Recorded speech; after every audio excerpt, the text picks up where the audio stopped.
Okay, we're up. We have an episode of Hosted Bar that is starting and a thing. We're Good, only because I have a glass of wine. 33 minutes late, but hey, you got your wine. I have my mint julep. We are ready to go and ready to talk about entrepreneurship.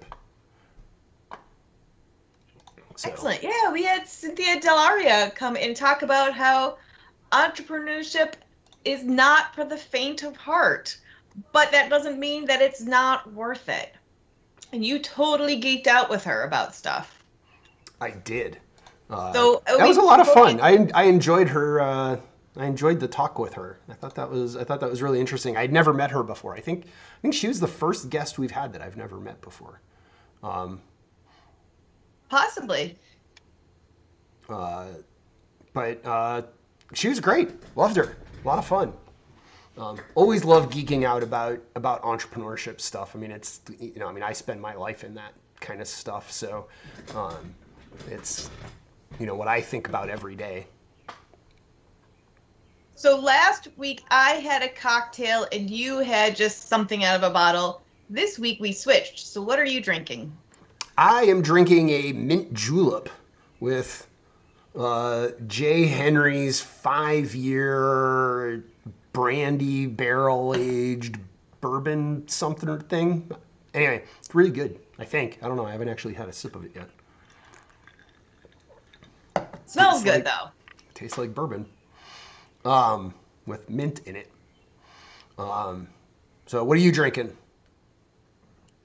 I'm drinking a Sauvignon Blanc from California.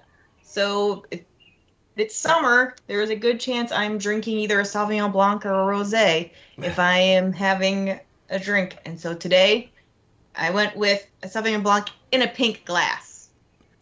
Fair. So I split the difference. Fair. I think that's reasonable. It's summery. Right? So you were like, as you were saying, you had a lot of fun geeking out with Cynthia, and not just about gluten-free beer, but also about entrepreneurship and about kind of product market fit. Yep. So, I, sometimes when you get people who are really passionate about it, it's great because you get fed up in it. But also, um, I admit, afterwards, I went to the Googleatron and was like, "What's product market fit actually mean?" So, do you have a what is the Jeff definition? The definition The of definition? I product, love it. We should coin that. I like it. right? What's the definition of a product market The fit? definition of product market fit. I should figure out how to trademark that. I feel like that can be a thing going forward. What is product market fit?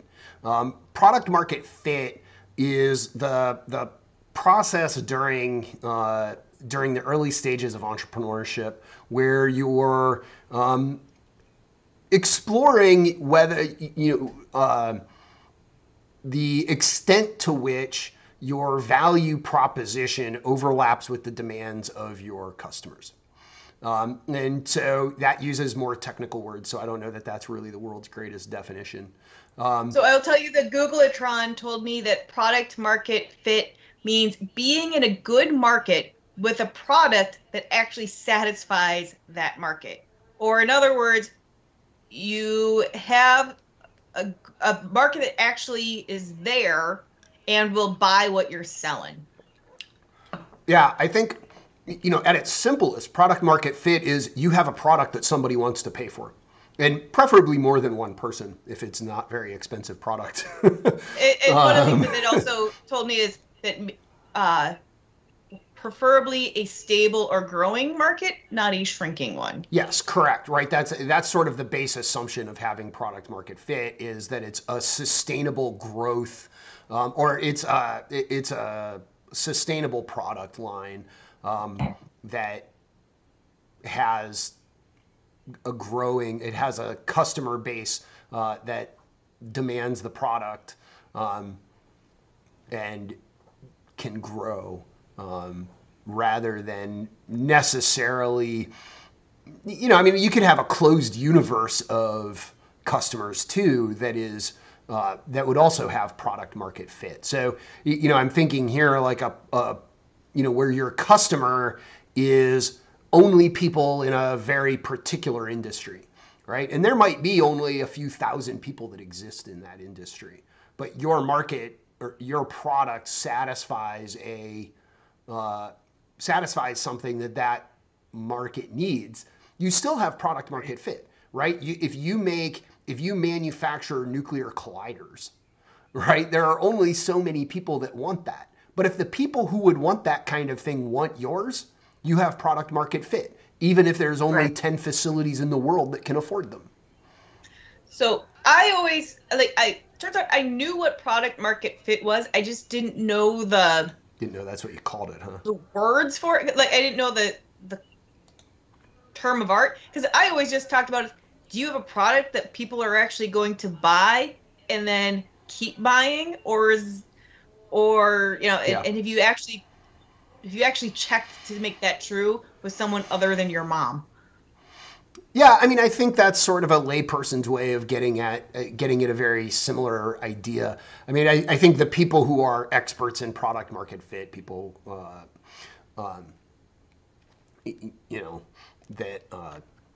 that deal with this stuff all of the time, people like Cynthia, I think they may take a more nuanced approach to the question. Right. Well, that's why because we have there are her some on more. instead of me. Yeah, there are certainly metrics that you can apply to product market fit and understanding when you have achieved your goals, or the customer's goals, to be more precise. One of the things that I think is sort of critically undervalued and what we spent a lot of time talking about was customer validation. I think in particular, the value proposition side of things, the product side of things, tends to be really easy for entrepreneurs, or at least tends to be the easier side of things for entrepreneurs, because they have a cool product or they have something that they understand. And so the challenge on the product side from product market fit is really when you're confronted with customers who are telling you that the things that you thought were important weren't important, or that they value other things more than what you value. Because what I think entrepreneurs tend to do is they tend to hunt for customers that value the same things that they do. And I think Cynthia's argument, and certainly my argument, would be that that's sort of the backwards way of looking at it. Is your product should conform to what the customer wants. If the customer is telling you that the product that you have isn't what they need, then you have the wrong product. But that also assumes you're asking the right person, right? Because I am not the market for a nuclear collider, right? And so if somebody who is selling a nuclear collider came to me and said, what do you think of my design? Do you think somebody would buy this? I wouldn't know, right? What can I tell them about that, right? So it's making sure you're in the right market. Now, I gave a very sort of overt example of a clearly mismatched product market fit. But this holds true elsewhere, that people, it's sort of this never-ending hunt for customers, for the right customer. And I think you need to get close. Like, you need to find the relevant group. But the important thing is getting somebody in that relevant group who can buy into what it is, to the problem that you're trying to solve, or that has the problem that you're trying to solve. And then expanding from there, right? So it's not always that they value the same product features that you do, but that they value solving the same problem that you do, right? That's the customer that you're looking for, somebody that values solving the same problem that you do. So one thing that I thought was kind of interesting is that we talked a little bit about team and idea and product market fit, and how product market fit might take precedence, but it's a bit of a snake eating its own tail, in that you kind of have to know what your product, and then that you have to have the right team to be able to go out and ask those people, those customers, right? So one thing that you and I talk a bit about is if you and I both go into the same room of strangers, Yeah. you and I take very different next steps after we walk into that room. Yeah. And so if you were creating Well, we both whatever, take the same first step. The first step is to look for the bar. not necessarily. The first step is to look for other people you might know and any of your targets that are there. And So then yeah, then we do have different first steps. exactly. And so, but that, I think this is a really good relevant thing, is that if you have a product that you are selling, Jeff Right. Glazer is selling, and you need to go out and ask a bunch of people about that, Right. you may not get very far unless those people also happen to be at the bar and ask you first. Yeah. No, it's fair. I don't know that approaching a room full of strangers is necessarily the threshold for customer discovery, though. But having a team that's diverse is important. Diverse in terms of approach, in terms of Well, not only work diverse in terms of style, approach, but right?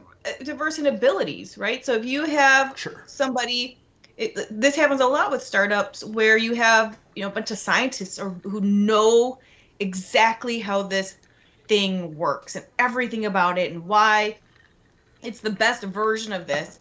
But if you don't have anyone who can actually sell it or do books or know how the business of it works, having the best whatchamacallit doesn't really get you far. But if you also have a bunch of people who can sell, ice to Eskimos, I think they're Inuits now. I think I just said it, but you could, water to fish, but they don't have a thing to sell. They need to know what it is they're selling, right? And so I just think that having a good team, whether that's founders or independent contractors or anything, is so valuable in order to help you figure out all of this stuff too. Yeah, I mean, I think that's right. That I think you need to have a team that matches the needs of the company, and so some companies need more sales effort than others at different times. And I don't know necessarily that customer discovery is a sales problem. So I don't know that it's necessarily one that you need a salesperson or a sales type person for, because I really view customer discovery as more of a one-on-one relationship. It's not a one-to-many relationship yet.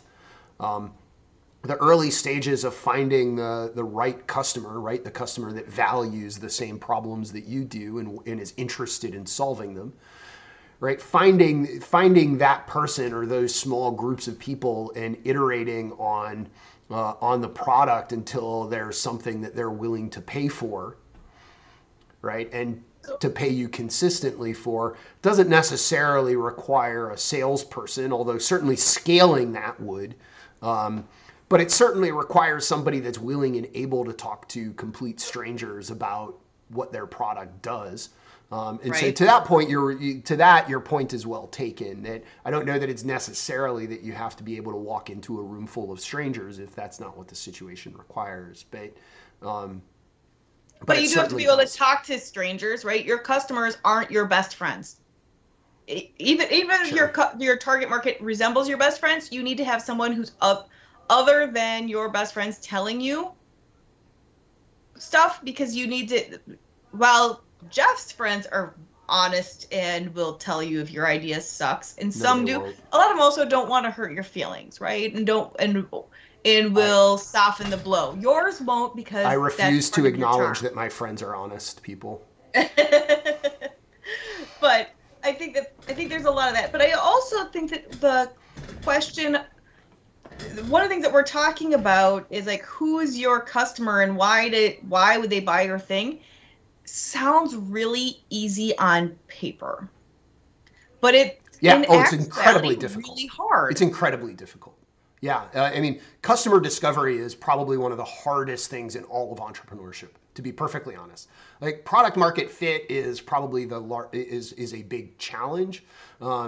Customer discovery is incredibly hard, and I would, like I don't know the metrics on it, but I would say that a large number of entrepreneurial endeavors that fail because they can't find a customer, because they cannot discover their customers, not because they don't have good products. Almost all of them have great products, but they fail to find the customer. And I don't think this is just entrepreneur, right? This is if you're launching a new product, you're an established company and you're launching a new product, and you don't know who's actually buying that product, or you haven't, if you think you think you know, but you haven't actually checked, that can be a huge problem too. Yeah. Right? Like Crystal Pepsi didn't work so well because I don't think they really knew what their customer was looking for. For those who remember Crystal Pepsi, which was yeah, I mean, I definitely think the days of pushing products onto people, right? There was what was it, Coke Black, or Coke had one too that was a complete flop. There was Crystal Pepsi and like Coke Black or whatever. I think there was like a double thing. But what is it that you just drank the other day? The Coke and coffee? Oh yeah, that weird like Coke and coffee thing that they produce, that they apparently have started manufacturing. That was kind of a weird. I'd never seen that before, but. And so one of the things that I think is really, when I see a lot of pitches, I always know they're in trouble when they say their audience is everyone. Yeah. No. Exactly. Or all men, or all school-age children. Yeah, that's always an immediate red flag. My hair is like all over the place right now. Sorry. I'm like playing with my hair because anyway, it's just all goofy. Yes, I agree. Because it just tells me that they haven't actually figured it out. So like, we represent a couple of soap companies, and I know that industry decently well. And if you say, well, everyone needs soap, therefore my target audience is everyone who wants to stay clean and not be smelly, you're wrong, right? Like if you're making artisan goat milk soap, you are not going for the same client who is buying Dial. Well, Dial, or the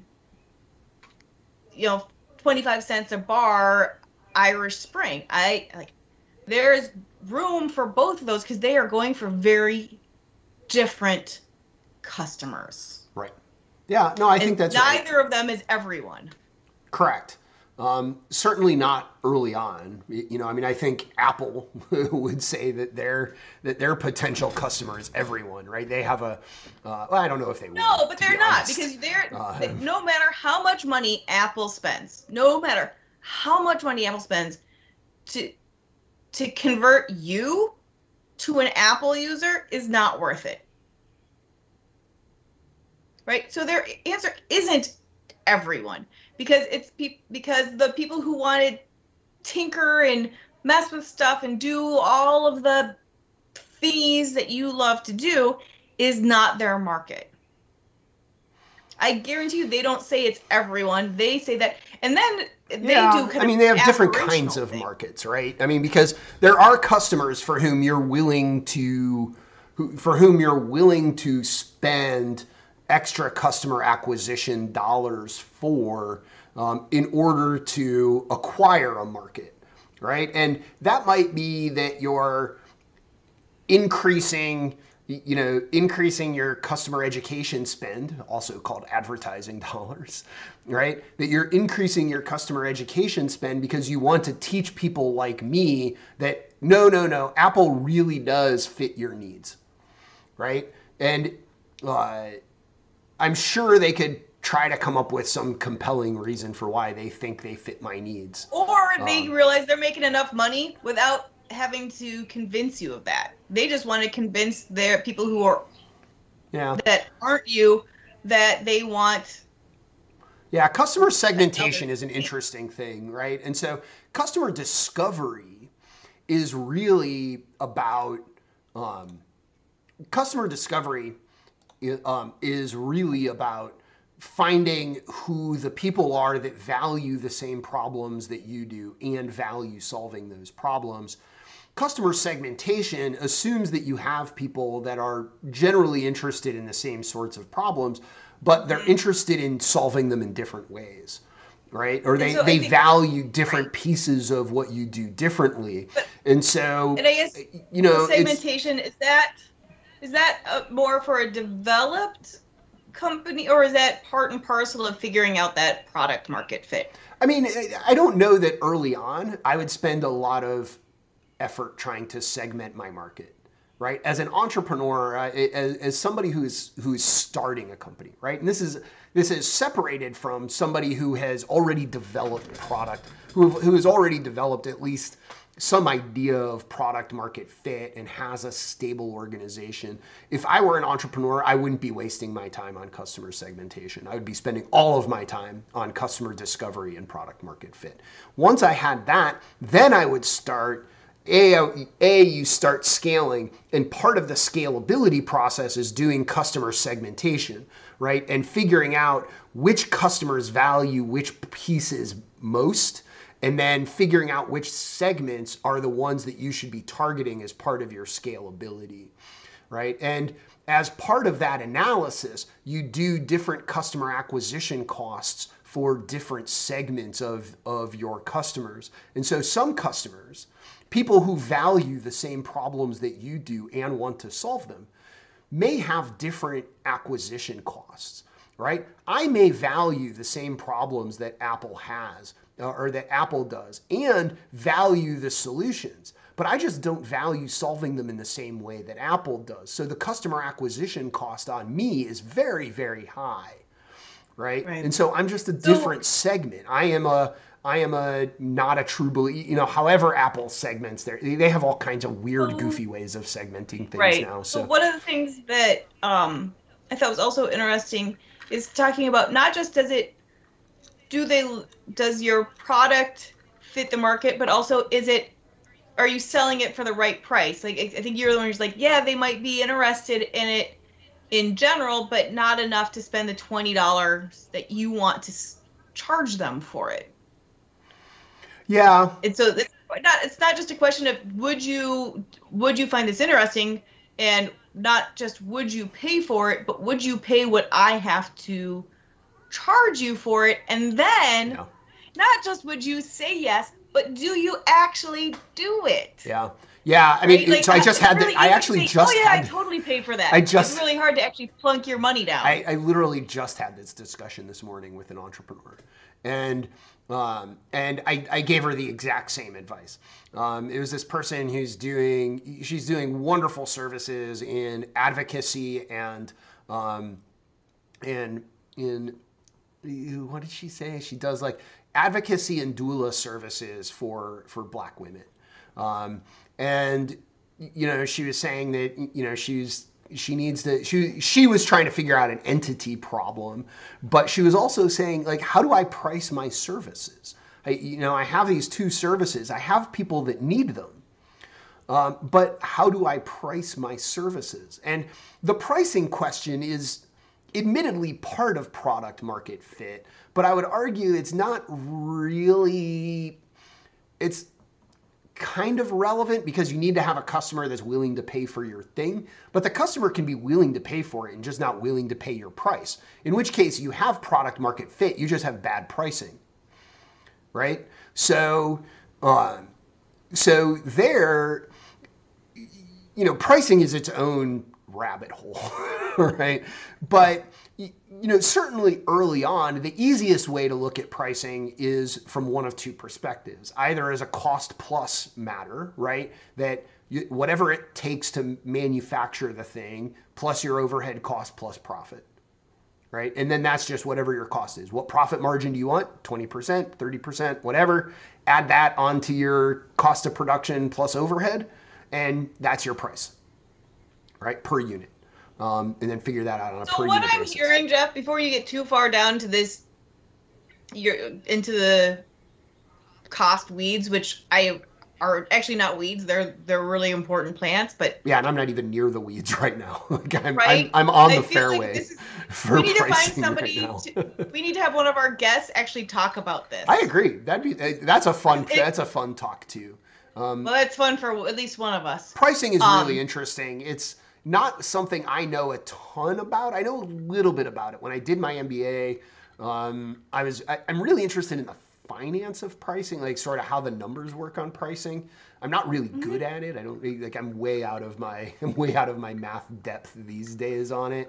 But back when I was doing my MBA, I was really interested in pricing. But I was always more interested in the customer discovery and market research piece of it. so I guess But the one other, question I just to have. finish my thought, I do Yeah. want to finish the thought on the second main component of pricing. So the first type of pricing is this cost plus type of pricing, and the second type of pricing is really a market comparable type of pricing. What do similar products or services in the market charge, and then just work backwards from there. And you have to get your Yeah. costs into what the market will pay. And so there's some really there's some really interesting academic stuff on when and how you should adopt each pricing model. And there's certainly a lot of Sturm and Drang over the cost plus model in governmental situations because it can lead to abusive situations. Yeah. But the market pricing has its own problems, right? Because it looks like collusion and it looks like market actors working together to set pricing, right? And so it's not often related to the price or the cost that it takes to produce the thing. I was talking to another entrepreneur today, and they were talking about roller skating helmets or like skating helmets. Their thing was for roller derby. And so here's a crazy thing about roller derby that I learned today, and I never really put this all together, because I certainly know that whenever you crash, you're supposed to replace your helmet, right? If I have a motorcycle, Right? Like bicycle right, a helmets. bicycle helmet, motorcycle helmet, whenever you crash, if you hit the ground, you're supposed to replace your helmet. Well, that's true for roller derby too. Think about I don't know if I know you have been to a roller derby match. I know you have been to roller derby matches because you've been to them with me. But for any of our listeners or viewers, if you've ever been to a roller derby match, they hit the ground with a fair amount of regularity. And so if you think about the kind of people who are involved in roller derby, they don't have a ton of money to be spending on replacing helmets every single time they hit the ground. NFL budget. And it turns out that a helmet costs about $10 to manufacture, less than $10 to manufacture. And they sell them. The manufacturers sell them by a piece, not in bulk. They sell them by piece at over $100. That's a 10x markup because that's what the market will bear, right? And this is where cost plus would actually be a better outcome for the market. For customers, not for... Right, it would be a better outcome for the market, but it's actually the reverse situation where the market, what the price the market will bear is actually the more abusive price than a cost plus. Whereas in healthcare, it's exactly the opposite. Cost plus has killed our healthcare system. So we only have a few minutes left, so I have one final kind of thing I want to discuss in just like the next 5 minutes that we have. So this all is about entrepreneurship and how it's for sure. It's awesome in both. It's exciting and scary at the same time, right? Yep. So to quote Bugs Bunny, "Watch out, that first step is a doozy." For sure. So what do you think is like? What can a potential entrepreneurship do to make it a little less, that by the end you're the Wile E. Coyote outlined in the dust from that first step? Yeah, I mean, I think entrepreneur, it's a hard question, but an easy question at the same time, right? Because the easy answer to it is you don't take a big step. You take a bunch of little steps, right? You don't take the big step. You create minimum viable products. You talk to customers before you actually release. They love to tease me about, how do you eat an elephant? Yeah, right. I mean, one bite at a time. One bite at a time. But I think we need to be able to. I think entrepreneurs, sort of the history of entrepreneurship tells us that the approach is that you create a minimum viable product, right? And by minimum, we mean it's the minimum. It's what will solve the problem in the cheapest possible way, right? Viable means that it does actually solve the problem, right? And it's your product, right? So minimum and viable are both really important, right? It has to be both minimum and viable, but that should be where you start, not with the full-featured $50,000 website, not with the $50,000, that's nothing, $300,000 website. Well, but I don't think you have to think about that. Like, I think that's the scary part, right? I think when you start throwing those numbers and you just say that, like, I just heard 1,000 people go, nope, right? And because it's not that. You don't even think about 50 and 300,000 unless you have the investors to think about it. Maybe. I mean, you definitely have to think about the cost of startup from the beginning, right? Particularly if you're already gainfully employed and you're thinking not cost of best case scenario. Yeah, no, fair. But you need to put some thought into it to begin with, and not just start down the path that you think is the right path. Right? ICOR, which is part of the National Science Foundation's entrepreneurship program.